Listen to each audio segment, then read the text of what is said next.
রাস্তা নয়, এ যেন মরণ ফাঁদ।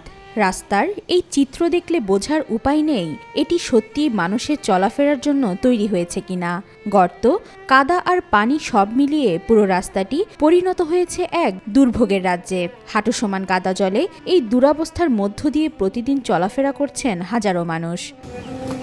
বেহাল দশায় দুর্ভোগে পড়েছেন নোয়াখালী হাতিয়া উপজেলার বুড়িরচর ইউনিয়নের ৯ নং ওয়ার্ডের ইসলামিয়া বাজার থেকে ফিরিস্তি মার্কেট পর্যন্ত সংযোগ সড়কের স্থানীয় বাসিন্দারা।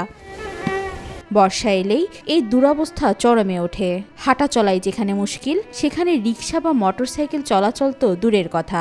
স্থানীয় বাসিন্দারা বলছেন, সন্তানদের স্কুলে যাতায়াত থেকে শুরু করে সব কাজেই চরম ভোগান্তি। দীর্ঘদিন ধরে এমন চললেও দেখছেন না কেউই। দীর্ঘদিন আমরা এই জায়গা নিয়ে অনেক কষ্ট করতেছি। আমরা মাদ্রাসা যাইতে পারতেছি না, আমাদের পরীক্ষা দিতে অনেক লেট হয়ে যায়, সময় পাইতেছি না। যে এখানে রিক্সা বা গাড়ি কিছুই চলতেছে না, তাই আমরা এই জায়গা নিয়ে অনেক কষ্ট করি। মেম্বার চেয়ারম্যানে কিছুই করে না। এলাকাবাসীর অভিযোগ, বছরের পর বছর ধরে বেহাল অবস্থায় পড়ে থাকা এই সড়ক সংস্কারের কোনো উদ্যোগ নেওয়া হয়নি। আর আমরা তো এই রেলায় তো প্রতিনিধির কাছে বলছি এই জানি। আজ 4-7 বছর কাশি মেম্বার গেছে, কত মেম্বার এটা গুজর গেছে, রেখালিয়ে বলে ওইতেই আছে।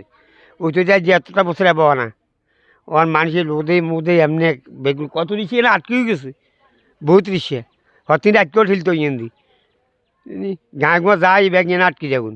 সংশ্লিষ্ট কর্তৃপক্ষ ও প্রশাসনের প্রতি এখনই কার্যকর পদক্ষেপ নেওয়ার আহ্বান স্থানীয়দের। অন্যথায় এই সড়ক একদিন হয়ে উঠতে পারে বড় দুর্ঘটনার কারণ।